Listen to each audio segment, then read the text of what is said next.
Si ha ido al cine en los últimos 50 años, es comprensible que haya llegado a pensar que a estas alturas ya tendríamos todos los robots imaginables construidos. Hollywood hace que parezca fácil fabricar robots con inteligencia semejante a la humana. Basta a veces con una descarga eléctrica para que un robot adquiera capacidad de razonar. Pero en la realidad, conseguir que un robot imite los movimientos físicos de un humano es realmente difícil.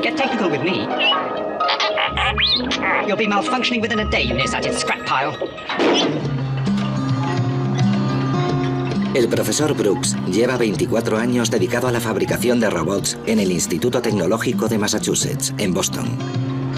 Su centro de operaciones se encuentra aquí, en el Laboratorio Futurista de Inteligencia Artificial e Informática, la meca del diseño y la tecnología de robots. El año pasado, Rodney Brooks descendió de su sillón de jefe para poner a prueba de nuevo su capacidad como fabricante de robots. El reto, construir el primer robot interactivo social asequible al bolsillo. Al final de la semana que viene debería estar diseñada la cabeza. Sí, debería estar lista. El profesor Brooks y su equipo han recibido del Departamento de Defensa estadounidense el encargo de fabricar un robot semejante a los humanos, con quien uno pueda sentarse a jugar a juegos de mesa. Aún nos quedan unos detalles que ultimar para que la cabeza funcione. Cuando nos lo propusieron, nos dieron 9 meses. Pero al final, hemos empezado esta semana, lo cual nos da 5 meses y una semana para conseguir fabricar un robot que funcione. Creo que me voy a ir a la montaña.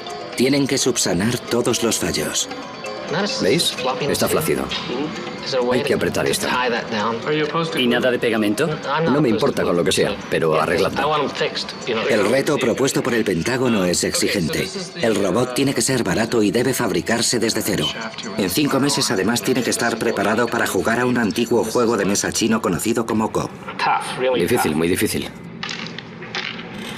El Go requiere un sensible tacto y una gran destreza manual, características que ningún robot ha conquistado aún. Lo más peliagudo es el tema de la manipulación. Conseguir que el robot coja una ficha sin descolocar las que tiene alrededor es la tarea más ardua. Las capacidades motrices son solo una parte de los escollos que debe superar el robot para jugar al Go. Tiene que cogerlo así. Lo realmente delicado es conseguir que vea y comprenda los movimientos que realice su contrincante humano. Tiene que poder interactuar con una persona porque juega contra una persona. Así que tiene que saber qué hace su compañero cuando le toca su turno y cómo comportarse adecuadamente en este contexto social. Tiene que ser flexible. Si el profesor Brooks logra fabricar una máquina económicamente asequible con este nivel de conciencia social y destreza, las posibilidades de aplicación militar serán infinitas y para el propio profesor Brooks muy lucrativas en el mercado. Si lo conseguimos, podremos construir prototipos capaces de trabajar en las fábricas, de servir como flexibles ayudantes a los trabajadores de las fábricas, y eso probablemente conducirá a una nueva revolución en el modo en que actualmente trabajamos.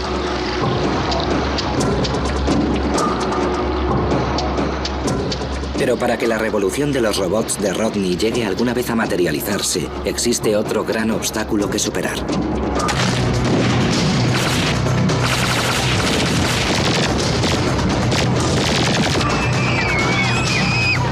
A los robots los precede una nefasta reputación.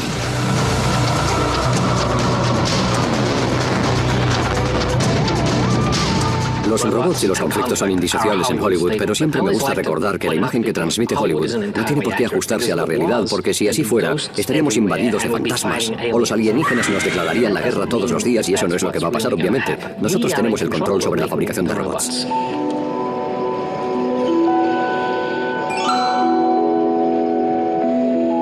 El profesor Brooks quiere que el robot jugador de Go sea bien recibido. Por suerte no tendrá que empezar desde la primera casilla. Domo es el robot más social del mundo hasta la fecha. Bajo la supervisión de Brooks, Aaron Etzinger, un artista reconvertido en especialista en robótica del MIT, ha tardado 7 años en fabricarlo. Sobre todo, Domo sirve al objeto de la investigación sobre la manipulación, cómo manejamos las manos, cómo conseguir que un robot utilice las manos y realice tareas útiles en entornos humanos. Lo que queremos es que los robots lleguen a ayudar en casa a las personas mayores a su cuidado. En ese ámbito es en el que estamos trabajando con Domo. Ahora mismo he activado el sistema de visión básica de Domo. Está estableciendo contacto visual. Domo mira alrededor y cuando te detecta, te dirige la mirada y establece contacto visual y lo mantiene unos segundos. Es un momento crucial. Creo que estamos concebidos para recrearnos en el contacto visual. Se pueden saber muchas cosas de las personas mirándolas a los ojos. Que Domo tenga ojos nos permite identificarnos mejor con él, porque las personas intuimos cuándo nos está mirando y se dispone a actuar. La antropóloga social Caitlin Richardson ha estudiado la relación entre humanos y robots. Por las conversaciones que he mantenido con los expertos en robótica, sé que son muy conscientes del concepto que impera sobre los robots. En general, los imaginamos como criaturas tipo Terminator, concebidas para acabar con nosotros. Por tanto, uno de los grandes retos que debe acometer la robótica es acabar con esa imagen. Para ello, han desarrollado varias estrategias dirigidas a reconciliarnos con las máquinas. Una de esas medidas es darles un aspecto más agradable y familiar para que la relación resulte más natural. It detects that somebody's there. It's so cool. So you can try. Okay. So you have to say Domo here. Domo here. Wow. So cool. La estrategia se apoya en la idea de que si un robot se comporta de un modo familiar y semejante al humano, nuestra reacción por defecto es interactuar intuitiva y espontáneamente con ellos. Por eso, independientemente de los motivos por los que un robot se comporta de una u otra forma, en cuanto se le pone una cara a una máquina, nuestro cerebro lo asocia con un amigo. Pero Domo es más que una cara amiga. Tiene la capacidad de alcanzar hasta tocar suavemente a los humanos. Puede agarrar las manos, pero midiendo la fuerza. No hay peligro de que apriete hasta partírtela. Te la agarra con delicadeza, pero firmemente. Y también responde a la fuerza que yo imprimo en el agarre. Esa capacidad para sentir es lo que hace de Domo un robot único. Es esa especie de conciencia integrada la que resultará definitiva para que los robots pasen a formar parte de la sociedad humana con toda garantía de seguridad. Las acciones preprogramadas de los robots industriales de hoy los convierten en bestias peligrosas, al contrario que Domo. Si dice ahí, es que está notando demasiada fuerza en el brazo, no como esto. Ahí está. Este tipo de comunicación interactiva humano-robot será crucial a la hora de poner a los robots a trabajar en casa. Aunque Domo ha sido todo un éxito, ha costado muy caro y mucho tiempo diseñarlo. Ahora el tiempo es un lujo del que el profesor Brooks carece. Tiene que construir al jugador de Go en menos de 5 meses para presentarlo en la reunión anual del Pentágono. Y por si fuera poco, tiene a todos sus competidores pisándole los talones.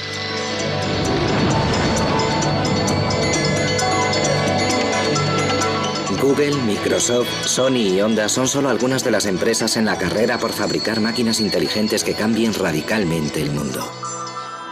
Un número cada vez mayor de empresas creen que ha llegado el momento de que este mercado despegue. El propio Bill Gates auguró que este mercado explotaría en los próximos 5 o 10 años.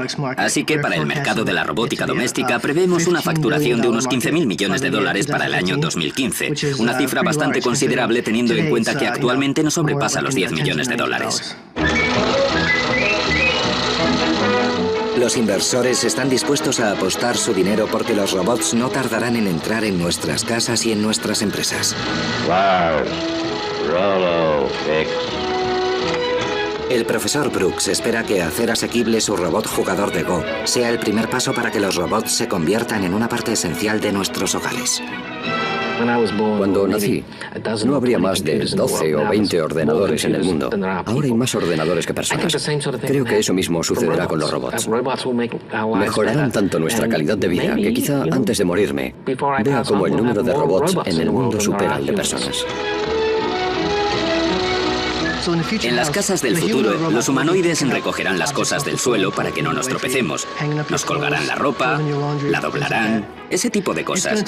Aún queda mucho tiempo para que esos robots lleguen a las vidas cotidianas, pero con los años los robots irán adquiriendo complejidad y habrá más personas dispuestas a pagar por ellos. De hecho, espero que en un futuro lejano muchas personas paguen por un robot lo mismo que ahora pagan por un coche.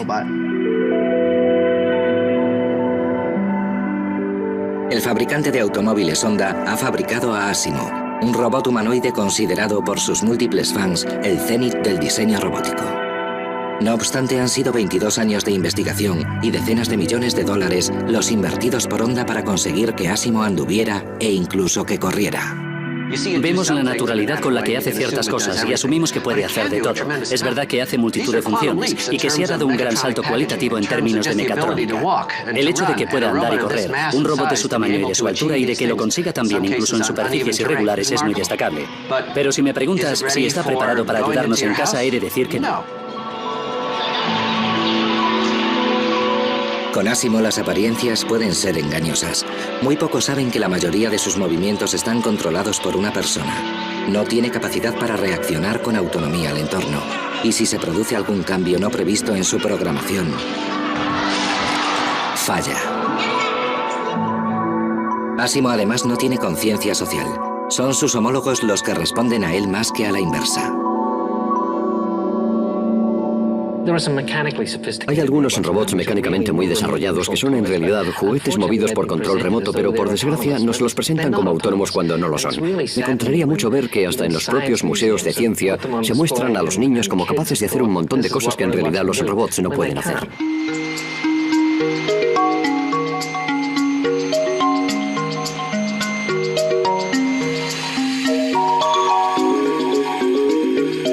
En términos de auténtica autonomía, a los robots les quedan muchos pasos que dar en el camino de la independencia. El primero, y muy pequeño, es el control remoto, por el que los humanos gobernamos el robot con un mando manual.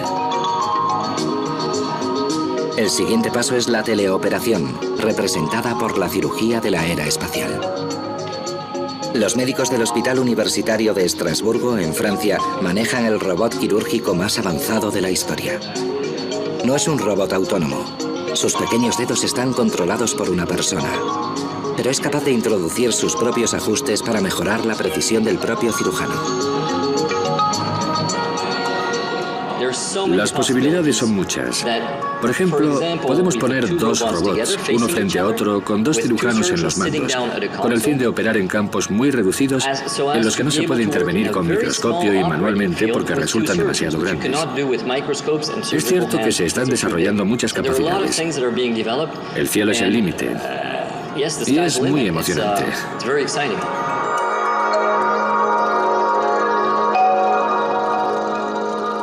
Pero para los científicos expertos en robótica, crear un robot realmente autónomo, es decir, una máquina capaz de percibir el mundo, de tomar sus propias decisiones y de reaccionar ante los humanos, es el santo grial. Y para otros tantos, el mayor reto consiste en reunir todas estas capacidades en una forma humanoide. De nuevo en Boston, el experto en robótica y comentarista Daniel Wilson es perfectamente consciente de las dificultades que afronta. Un robot humanoide es particularmente complicado de fabricar por los muchos obstáculos que supone y que hay que superar para que funcione. Primero, tiene que saber dónde está él, tiene que saber dónde están los demás. Tiene que reconocer el idioma, las emociones, los gestos, y todo eso integrado en un solo robot. Cada una de esas tareas individuales requiere una tesis doctoral, y si los científicos pretenden construirlo, tendrán que resolver todos estos escollos de una sola vez.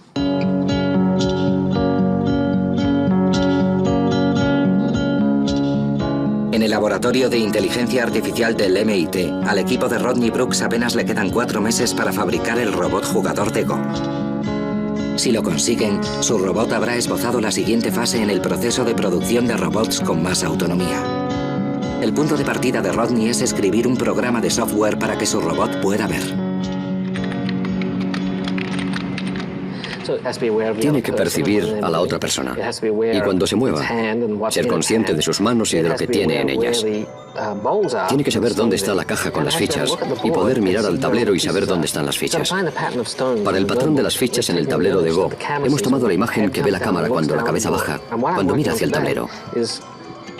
Hoy lo que estoy haciendo es escribir un código que le permita mirar al tablero y ver dónde están las fichas y enviar esa información al programa de juego de Go para discernir su siguiente movimiento. Para poder ver, el robot tiene que dominar una serie de medidas: la profundidad del campo, la textura, las condiciones cambiantes de luz. Todo ese tipo de cosas que los humanos hacen sin pensar.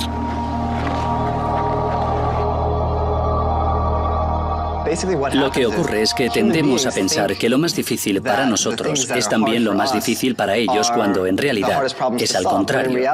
Lo más fácil para nosotros, porque hemos desarrollado una maquinaria muy precisa a lo largo de millones de años de evolución que nos sirve para solucionar esos problemas, es lo que más les cuesta a ellos. Dado que los humanos llevamos una ventaja de millones de años de evolución, ¿cuán realista es pensar que es viable construir un robot igual de desarrollado en menos de 5 meses?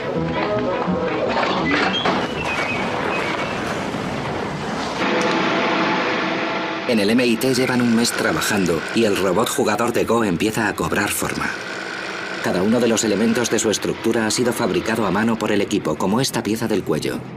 Al profesor Brooks le corresponde comprobar que todo está en su sitio. Como líder del equipo se espera de él que asuma riesgos mucho más allá de lo considerado posible. Y sobre todo, en lo referido al modo en que una máquina puede percibir el mundo.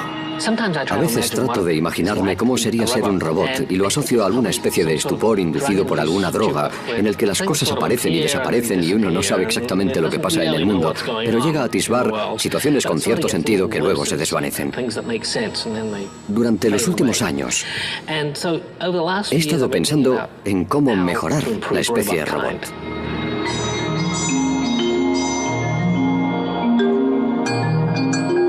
Los robots han recorrido un largo camino en el tiempo que el profesor Brooks ha dedicado a su fabricación. En 1977, como joven investigador de la Universidad de Stanford, trabajó en un robot conocido como CART. Era un robot muy sencillo, pero utilizaba la visión y terminó andando. Conseguimos que anduviese. Es verdad que sucedió a medianoche, cuando nadie más utilizaba el ordenador principal. Cuando nos íbamos, lo dejábamos programado y a las 6 horas el robot había recorrido 20 metros percibiendo lo que lo rodeaba y esquivando los obstáculos. Luego, se detuvo durante 15 minutos y volvió a andar 1 metro más o menos para volver a pararse. Fue algo frustrante. En el pasado los robots como CART eran tan lentos porque cada movimiento requería un proceso de 3 fases. Primero, percibir lo que los rodeaba. Después, elaborar un mapa 3D para discernir el mejor modo de esquivar los obstáculos. Y por último, dar la orden de moverse a las ruedas. Para Brooks, de 23 años, las cosas tenían que llegar a moverse mucho más rápido. Poco después de aquello, empecé a pensar que, bueno, los insectos no tenían cerebros muy grandes y aún así podían volar y evitar obstáculos rápidamente, así que pensé, algo en su sistema operativo tiene que estar organizado de otra manera. De repente, Brooks dio con la respuesta: las hormigas. Observándolas, vio que en superficies irregulares, las hormigas suelen tropezar y tambalearse antes de avanzar. Los obstáculos no eran un grave problema. La clave consistía en conseguir que el robot sintiera físicamente el entorno y respondiera a esos estímulos. Pensé, ¿por qué no conectar esa sensibilidad directamente a la acción y evitamos la fase del plano? Aquel fue mi momento eureka, lo que cambió mi perspectiva sobre cómo abordar la fabricación de robots.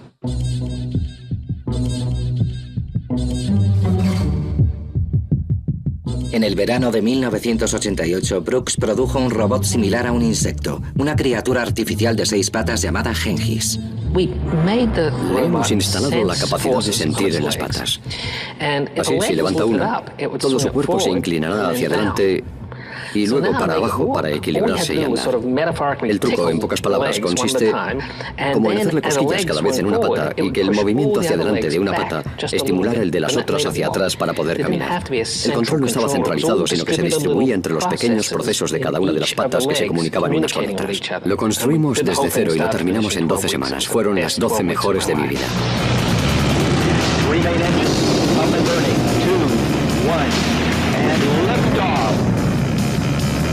El momento eureka del profesor Brooks revolucionó el mundo del diseño de los robots y ahora constituye la base de millones de máquinas, como los Mars Explorer, los robots gregarios o los robots para el combate. El gran descubrimiento de Rodney abrió las puertas a todo un campo nuevo en el diseño de robots conocido como biomimética. Son robots inspirados en los principios integrados en los animales. Así, los robots salen de la cadena de montaje con un alto nivel de inteligencia integrado en su estructura. El propio Brooks no tardó en aprovechar las ventajas que Gengis proporcionaba.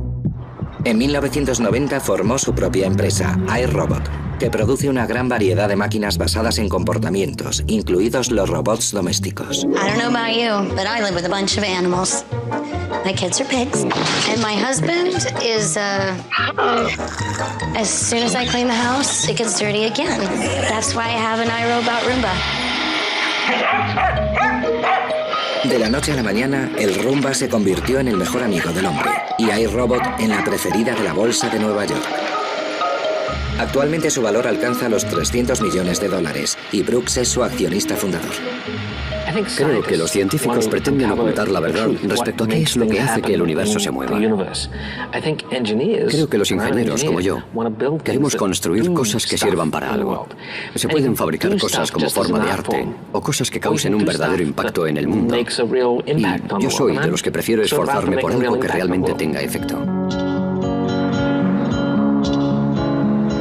La reputación de Rodney depende ahora de que consiga dar el gran paso que supondría la fabricación del robot Go.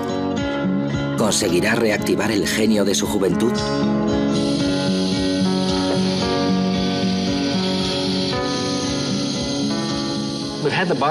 Hace un tiempo que tenemos el cuerpo y ahora hemos añadido el brazo. Tenemos el hombro, el codo, la muñeca que sube y baja y en el próximo par de días instalaremos la mano. Es la primera vez que tenemos todos los miembros juntos y con articulaciones, que son estos muelles. Las articulaciones significan que no es rígido y, por tanto, que el sistema de control es un poco traicionero. Acabamos de empezar ahora, así que no sabemos a qué nos llevará, pero tiembla y se tambalea un poco. Okay, you ready? I'm ready. Be ready to switch off. That was tough. Ouch. I don't seem to have any longer power. Well, that didn't quite work. Ouch. Ouch. That was fun. Ouch. Ouch. You okay? Stop shoving. Look at that. Okay, 9 or 10 Nos quedan unas 9 o 10 semanas para presentar el robot y funcionando. Como siempre pasa con todos los proyectos de desarrollo e investigación, las cosas van mucho más lentas de lo esperado, mucho más de lo que había previsto. Hemos sido optimistas y hemos pensado que todo iba a ir sobre ruedas y cuando diseñamos el brazo pensamos que lo íbamos a instalar en el cuerpo y todo iba a funcionar sin problemas. A ver hasta dónde hemos logrado llegar dentro de 10 semanas.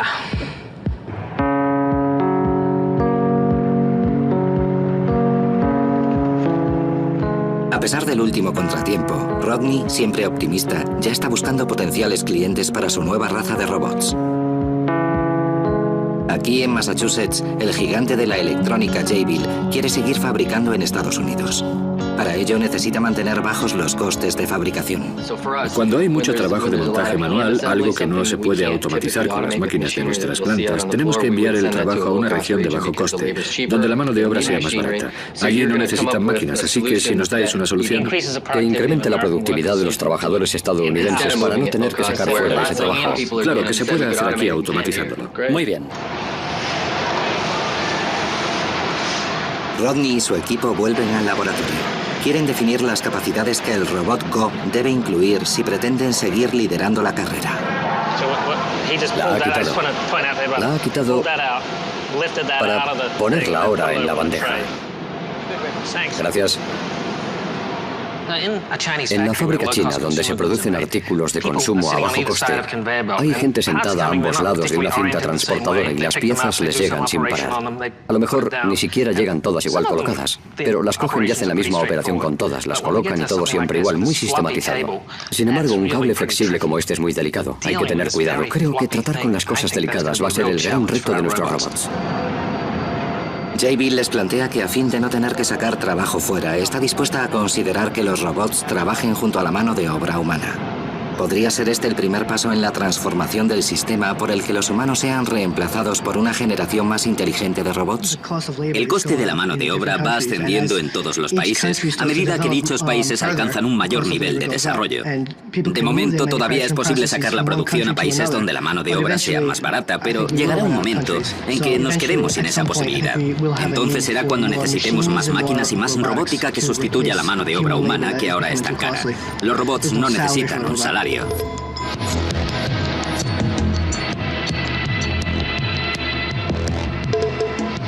Las manos del robot jugador de Go se están fabricando separadas del cuerpo. Las puntas de los dedos extrasensibles están inspiradas directamente en las puntas de los dedos humanas. Poseen 8 sensores de tacto en el interior de cada dedo, lo cual les permite agarrar una de las resbaladizas fichas y colocarla en el tablero. Si logramos que el robot realice las tareas mecánicas que requiere jugar al Go, habremos conseguido muchas de las capacidades necesarias también para que trabajen como operarios de una fábrica cualquiera.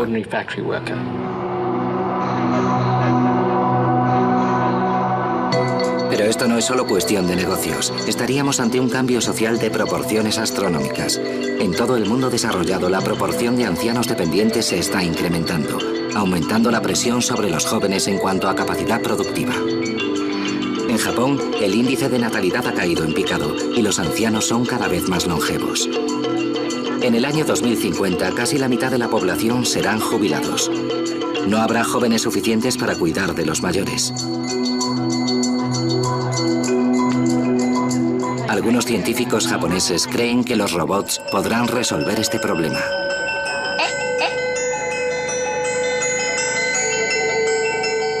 Este es un robot humanoide conocido como CB Squared. Es la criatura del profesor Minoru Asada. Hola, ¿qué tal? Hola. ¿Cuánto tiempo sin verte? ¿Cómo estás? Bien. Encantado de volver a verte. ¿En la Universidad de Tokio? Sí, creo que fue en la Universidad de Tokio. El profesor Brooks ha venido para ver cómo están diseñando los robóticos japoneses las máquinas destinadas a ser asistentes humanos, justo lo que él mismo tiene en mente. Yo creo que el humanoide es el objetivo último. Si pretendes diseñar un humanoide, tienes que saber todo. En Estados Unidos, los robots que se están desarrollando están muy orientados a tareas. Sin embargo, en Japón, la investigación se centra más en robots que puedan servir de compañía a los ancianos. Sí, es que en Japón es un asunto de extrema urgencia, porque nuestra población envejece cada vez más. Es verdad que los mayores esperan ser atendidos por sus familias, sus parientes, pero a veces no es posible. De ahí el gran mercado potencial que tendrían los asistentes para los mayores. Mira, ahí pasa algo. El gobierno japonés ha invertido millones de dólares en el desarrollo de este robot. Puedes tocarlo. Tiene 200 sensores táctiles. El CB Squared es suave y se mueve por aire comprimido. Al contrario que sus homólogos de metal y eléctricos, CB Squared está concebido para ser manipulado. No parece muy feliz. Para ayudar a un anciano, los robots tienen que ser capaces de responder instantáneamente al peso y al equilibrio del humano. Cuando tiro, siento perfectamente que responde, que reacciona a mi fuerza. Visto así, parece que es la persona a la que hace todo el trabajo, pero el robot hace gran parte del esfuerzo porque reacciona a mi movimiento. Es imprescindible. En el futuro queremos conseguir un robot que calcule las predicciones del movimiento humano. Así es como esperamos que puedan ayudar a los ancianos.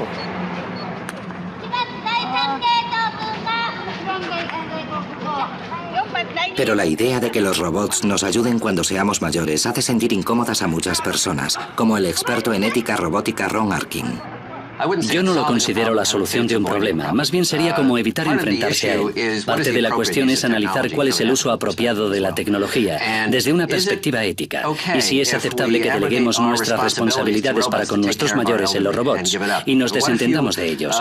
Imagínense a su abuelo, a quien se suponen que van a visitar todos los domingos, y que llegue un domingo y estemos ocupados y pensemos, bueno, no pasa nada, el robot se encargará de él, va a tener compañía. Pero existe un motivo por el que los ancianos japoneses se muestran más dispuestos a aceptar a los robots como cuidadores. Afortunadamente, los ancianos japoneses piensan de manera muy distinta respecto a los robots, debido, creo, a la religión animista. Aquí creemos que todo tiene un alma, el libro, la mesa o lo que sea, todo. Por ende, el robot también tendría un alma que podríamos compartir.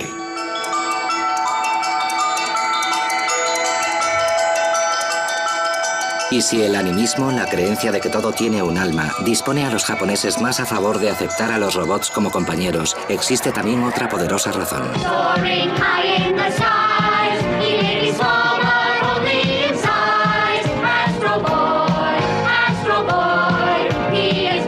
Astro Boy es un superhéroe de dibujos animados muy popular en Japón en los 50, un niño robot con superpoderes que solo emplea para el bien.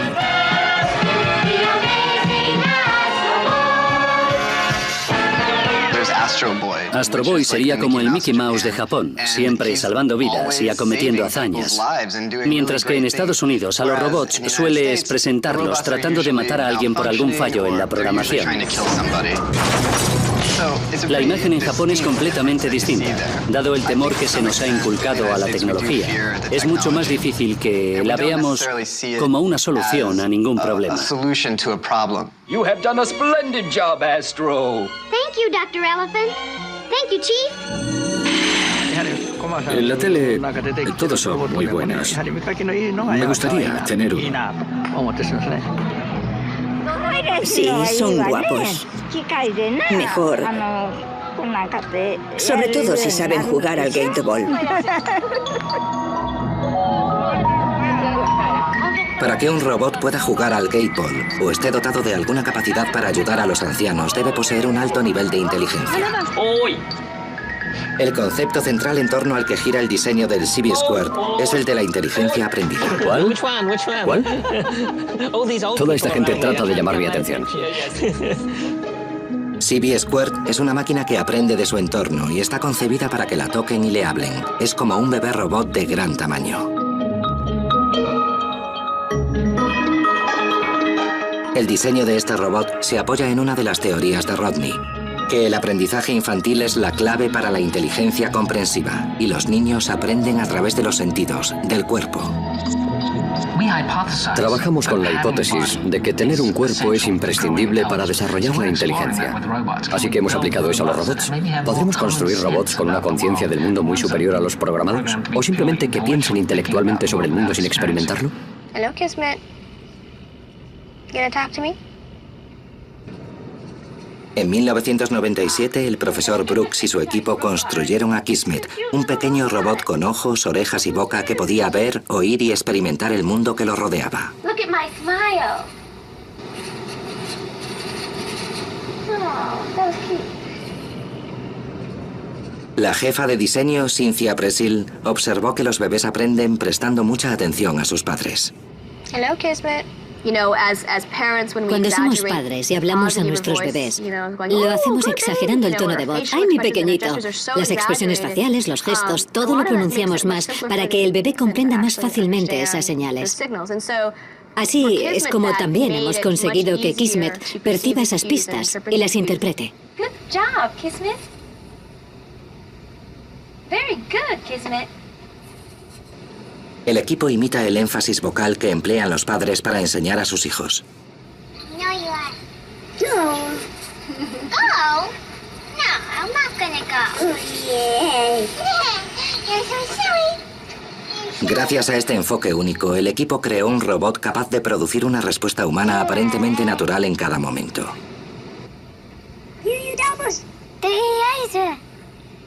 Así, Kismet parece tener inteligencia social. La inteligencia era algo a lo que los expertos en robótica no concedíamos demasiada importancia, la dábamos por supuesta. Es como cuando interactuamos los unos con los otros. Todo el mundo se comprende en una conversación sin necesidad de nada más. Sin embargo, cuando nos hemos puesto a tratar de dársela a un robot, hemos comprobado que es mucho más complicado de lo que parecía. No. That's not appropriate. No. Quizá no es que el robot nos comprenda, sino que nosotros observamos y comprendemos a Kismet. Yo he interactuado con robots sociales y creo que su éxito consiste en las características que nosotros les atribuimos, más que en lo que ellos mismos hacen. Lo que nosotros les atribuimos no es una cuestión tecnológica, es sociológica y antropológica. Lo que han hecho los científicos es permitirles una serie de comportamientos aleatorios. Sin embargo, somos nosotros, al interactuar con ellos, los que les atribuimos todos esos pensamientos y sentimientos e intenciones. En definitiva, creo que muchas veces la aceptación de esta tecnología depende de lo que nosotros mismos le atribuimos.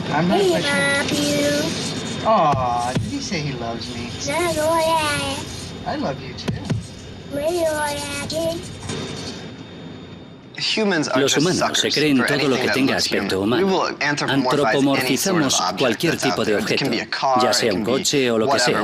Enseguida le ponemos nombre o le ponemos cara, si es posible. Así que los robots se aprovechan de esa característica nuestra. Además, tampoco hace falta perfeccionar demasiado el rostro. Basta con un par de ojos y una boca y listo.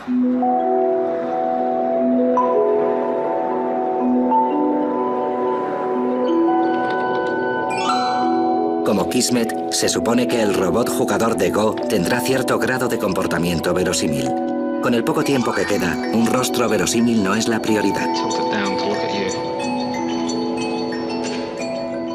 Esta es la primera vez que tenemos todo el software integrado, así que a ver si funciona.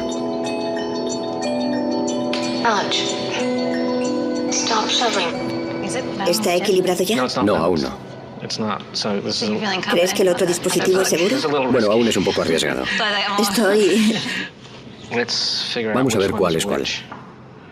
Y ahora mismo no sé qué cámara es la que automáticamente...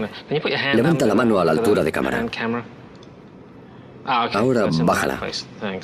Vale, ahí está bien, gracias. Ahora la mano en la cámara izquierda. ¿Vale? A ver si funciona ahora. El profesor Brooks espera que el robot Go no tarde mucho en empezar a interactuar socialmente. Para ello, el robot cuenta con 4 cámaras para ver el mundo y un software especial para la detección de personas.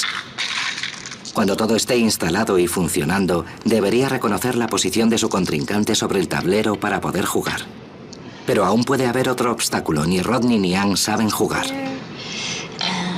Es una ventaja que ninguno de los dos sepamos jugar al Go, porque seguramente sea muy tonto. El robot tampoco sabe jugar, así que el equipo le descarga el software que contiene las reglas del juego y lo programan igual que a un ordenador se le programa para jugar al ajedrez.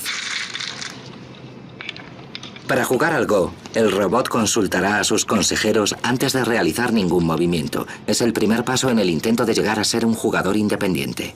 El robot jugador de Go es independiente en el sentido en que no necesita que le propongas jugar al Go para jugar. Con ver el tablero ya sabe lo que tiene que hacer. Cuantos más robots integremos en nuestras vidas cotidianas, más necesario será que funcionen con independencia. De este modo evitamos la necesidad de poseer los conocimientos necesarios para darles órdenes. Cuando se encuentren en una situación determinada, actuarán independientemente según su programación. Por supuesto, el objetivo último del ejército estadounidense no es un robot que sepa jugar a juegos de mesa. Buscan máquinas capaces de llegar allí donde se tema amenaza. En los próximos años asistiremos a una transformación del ejército estadounidense. Se aprobará un mandato para reducir el número de misiones tripuladas. Habrá más misiones sin intervención humana sobre el terreno. La infantería tendrá más robots en cada grupo de soldados que actuarán de avanzadilla.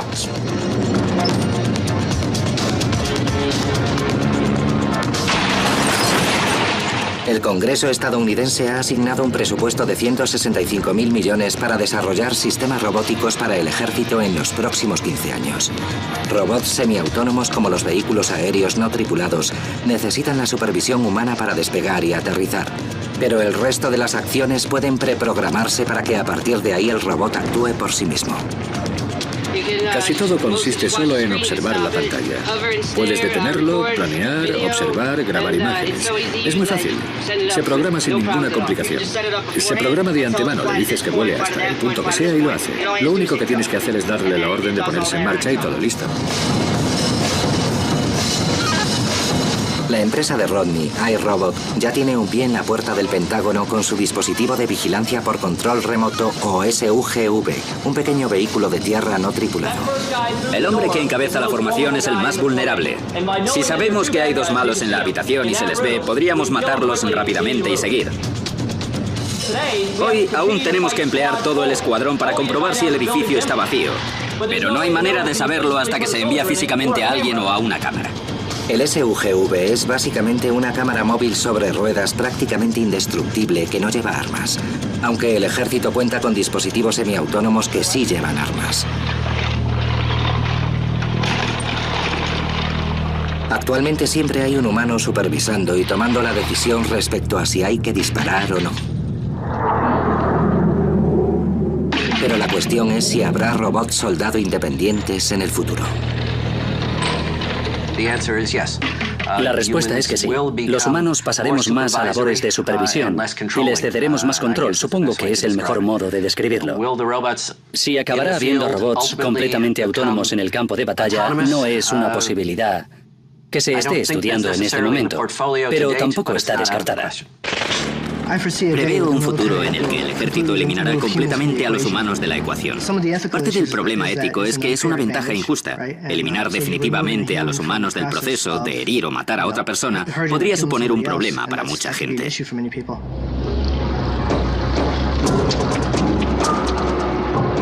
El espectro de crear un ejército robot sin piedad, sin capacidad para discernir el bien y el mal, mantiene a Ron Arkin forcejeando con la ética de la robótica. Los robots no tienen ética. Muchas personas dentro de la comunidad de la ética de las máquinas reflexionan sobre el modo en que un sistema inteligente, un robot o cualquier cosa, podría desarrollar su propio sentido de la ética. Pero lo último que queremos, lo último que quiere un ejército es un soldado en el campo de batalla capaz de desarrollar su propia ética. De lo que se trata es de imponerle lo que es ético y lo que no, y lo que está permitido y lo que no según la ley. Y se me ocurre que si a nosotros como soldados se nos exige que nos adhiramos a esas normas, ¿por qué no también a los robots? Parece que por fin los expertos en ética han llegado hasta donde el gurú de la ciencia ficción Isaac Asimov llegó ya en 1942. Asimov es conocido por sus 3 leyes de la robótica que decían que un robot no podía hacer daño a una persona ni mantenerse a sí mismo, además de otras cosas. Actualmente no podemos programar estas 3 leyes en nuestros robots porque no tienen la percepción del mundo necesaria para comprender cuándo debe aplicarse cada ley. Creo que a medida que los robots vayan refinándose, podremos programarles cada vez más leyes de Asimov. Uno de los campos en los que están trabajando los expertos en robótica es la elaboración de un sistema de normas. Pero eso tampoco es garantía de nada, porque aunque los robots estén programados para no hacer daño a nadie, siempre habrá gobiernos y ejércitos que exijan que se elimine esa norma.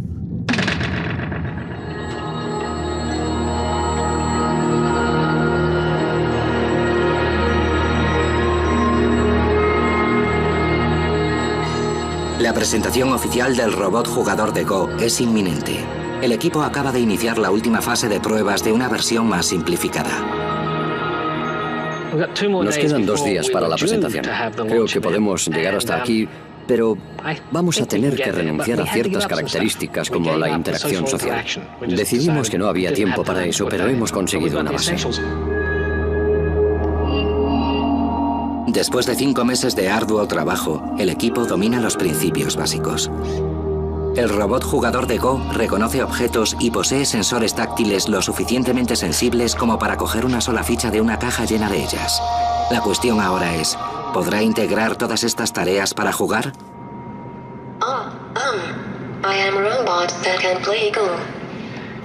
¿Quieres mover esa ficha? Quiero jugar algo. Vamos a ver qué pasa. I seem to be playing black. I am going to pick up a black stone. No. Ay. My move is E6. E6. E6. Tiene que encontrarla. La E está abajo, así que... Cuando todo parece marchar sobre ruedas, el robot se bloquea. Su capacidad para descifrar la información que recibe de las 4 cámaras se sobrecarga. Se ha bloqueado. A ver, ¿qué piensas? Se ha ido de viaje. Necesito pensar. Todo el mundo cruza los dedos y reza para que el robot consiga organizar la información, sintetizarla y seguir jugando. Voy a programarlo para que empiece de nuevo. I am going to pick up Blackstone. El robot hace un segundo intento, pero esta vez es incapaz de coger una sola ficha. Como en cualquier proyecto académico, hemos seleccionado las piezas, hemos descartado las que creíamos prescindibles y en el último momento estamos tratando de integrar todo. Cuando teníamos todo integrado, las unidades han fallado. Ha salido mal. Llevo batallando con los cambios de signos todo el día. Vaya, no he cogido ninguna.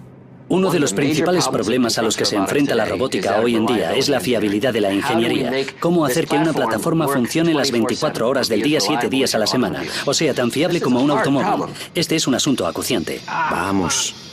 Vamos. Fabricar máquinas capaces de emular minuto a minuto las complejas capacidades de los seres humanos es una tarea ingente. Y el progreso solo se alcanza a través de diminutos pasos en la dirección correcta. I am going to pick up Blackstone.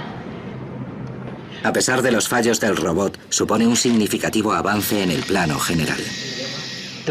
La realidad es que hemos avanzado mucho en el ámbito de la manipulación. Es como mejorarla, y eso era lo que queríamos hacer, así que en cierto sentido, la ciencia está conseguida. Falta conseguir la integración, es decir, la ingeniería. A ese campo corresponde la mejora y el perfeccionamiento de las máquinas. El robot jugador de Go nunca consiguió jugar al Go en la presentación anual del Pentágono. No conquistó el triunfo que Rodney Brooks auguraba. Pero sí ha de ser reconocido por lo que realmente representa: un significativo paso hacia adelante en la evolución de los robots. Actualmente estamos concentrados en enseñar a los robots a hacer con su metal lo que nosotros hacemos con nuestra carne, pero en ese proceso también conseguimos que los robots se parezcan cada vez más a nosotros.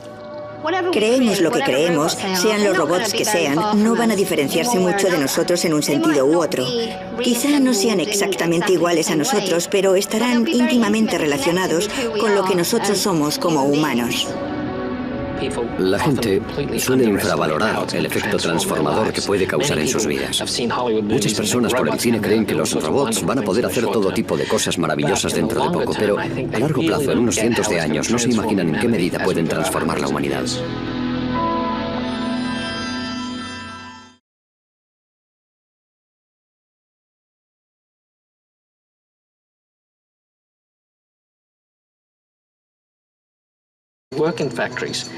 De servir como flexibles ayudantes a los trabajadores de las fábricas, y eso probablemente conducirá a una nueva revolución en el modo en que actualmente trabajamos.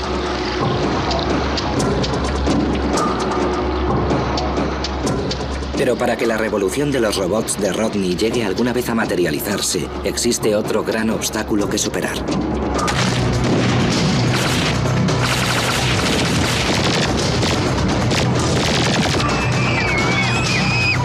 A los robots los precede una nefasta reputación.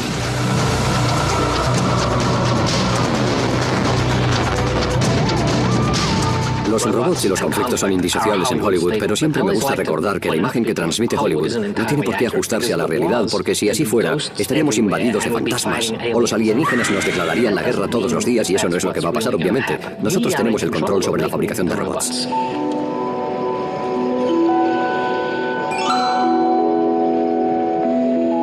El profesor Brooks quiere que el robot jugador de Go sea bien recibido. Por suerte no tendrá que empezar desde la primera casilla. Domo es el robot más social del mundo hasta la fecha. Bajo la supervisión de Brooks, Aaron Etzinger, un artista reconvertido en especialista en robótica del MIT, ha tardado 7 años en fabricarlo. Sobre todo, Domo sirve al objeto de la investigación sobre la manipulación. Cómo manejamos las manos. Cómo conseguir que un robot utilice las manos y realice tareas útiles en entornos humanos. Lo que queremos es que los robots lleguen a ayudar en casa a las personas mayores a su cuidado. En ese ámbito es en el que estamos trabajando con Domo. Ahora mismo he activado el sistema de visión básica de Domo. Está estableciendo contacto visual. Domo mira alrededor Y cuando te detecta, te dirige la mirada y establece contacto visual y lo mantiene unos segundos. Es un momento crucial. Creo que estamos concebidos para recrearnos en el contacto visual. Se pueden saber muchas cosas de las personas mirándolas a los ojos. Que Domo tenga ojos nos permite identificarnos mejor con él, porque las personas intuimos cuándo nos está mirando y se dispone a actuar. La antropóloga social Caitlin Richardson ha estudiado la relación entre humanos y robots. Por las conversaciones que he mantenido con los expertos en robótica, sé que son muy conscientes del concepto que impera sobre los robots. En general, los imaginamos como criaturas tipo Terminator, concebidas para acabar con nosotros. Por tanto, uno de los grandes retos que debe acometer la robótica es acabar con esa imagen. Para ello, han desarrollado varias estrategias dirigidas a reconciliarnos con las máquinas. Una de esas medidas es darles un aspecto más agradable y familiar para que la relación resulte más natural. It detects that somebody's there. It's so cool. So you can try. Okay. So you have to say Domo here. Domo here. Wow. So cool. La estrategia se apoya en la idea de que si un robot se comporta de un modo familiar y semejante al humano, nuestra reacción por defecto es interactuar intuitiva y espontáneamente con ellos. Por eso, independientemente de los motivos por los que un robot se comporta de una u otra forma, en cuanto se le pone una cara a una máquina, nuestro cerebro lo asocia con un amigo. Pero Domo es más que una cara amiga. Tiene la capacidad de alcanzar hasta tocar suavemente a los humanos. Puede agarrar las manos, pero midiendo la fuerza. No hay peligro de que apriete hasta partírtela. Te la agarra con delicadeza, pero firmemente. Y también responde a la fuerza que yo imprimo en el agarre. Esa capacidad para sentir es lo que hace de Domo un robot único. Es esa especie de conciencia integrada la que resultará definitiva para que los robots pasen a formar parte de la sociedad humana con toda garantía de seguridad. Las acciones preprogramadas de los robots industriales de hoy los convierten en bestias peligrosas, al contrario que Domo. Si dice ahí, es que está notando demasiada fuerza en el brazo, no como esto. Ahí está. Este tipo de comunicación interactiva humano-robot será crucial a la hora de poner a los robots a trabajar en casa.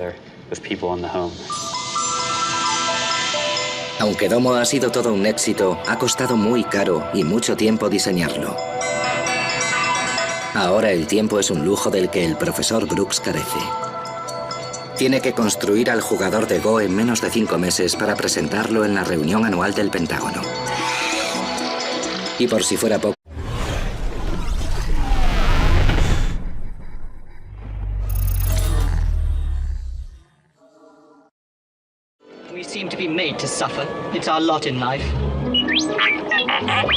Si ha ido al cine en los últimos 50 años, es comprensible que haya llegado a pensar que a estas alturas ya tendríamos todos los robots imaginables construidos. Hollywood hace que parezca fácil fabricar robots con inteligencia semejante a la humana. Basta a veces con una descarga eléctrica para que un robot adquiera capacidad de razonar. Pero en la realidad, conseguir que un robot imite los movimientos físicos de un humano es realmente difícil. You'll be malfunctioning within a day, you nearsighted scrap pile. El profesor Brooks lleva 24 años dedicado a la fabricación de robots en el Instituto Tecnológico de Massachusetts, en Boston. Su centro de operaciones se encuentra aquí, en el Laboratorio Futurista de Inteligencia Artificial e Informática, la meca del diseño y la tecnología de robots. El año pasado, Rodney Brooks descendió de su sillón de jefe para poner a prueba de nuevo su capacidad como fabricante de robots. El reto, construir el primer robot interactivo social asequible al bolsillo. Al final de la semana que viene debería estar diseñada la cabeza. Sí, debería estar lista. El profesor Brooks y su equipo han recibido del Departamento de Defensa estadounidense el encargo de fabricar un robot semejante a los humanos, con quien uno pueda sentarse a jugar a juegos de mesa. Aún nos quedan unos detalles que ultimar para que la cabeza funcione. Cuando nos lo propusieron, nos dieron 9 meses. Pero al final, hemos empezado esta semana, lo cual nos da 5 meses y una semana para conseguir fabricar un robot que funcione.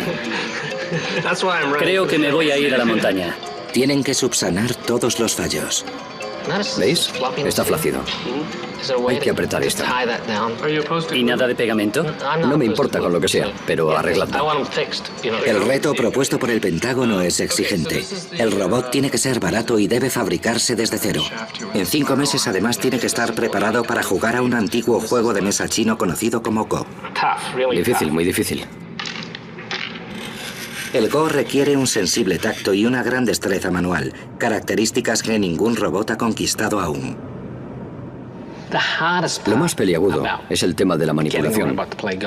Conseguir que el robot coja una ficha sin descolocar las que tiene alrededor es la tarea más ardua. Las capacidades motrices son solo una parte de los escollos que debe superar el robot para jugar al Go. Tiene que cogerlo así. Lo realmente delicado es conseguir que vea y comprenda los movimientos que realice su contrincante humano. Tiene que poder interactuar con una persona porque juega contra una persona. Así que tiene que saber qué hace su compañero cuando le toca su turno y cómo comportarse adecuadamente en este contexto social. Tiene que ser flexible. Si el profesor Brooks logra fabricar una máquina económicamente asequible con este nivel de conciencia social y destreza, las posibilidades de aplicación militar serán infinitas y para el propio profesor Brooks muy lucrativas en el mercado. Si lo conseguimos, podremos construir prototipos capaces de trabajar en las fábricas.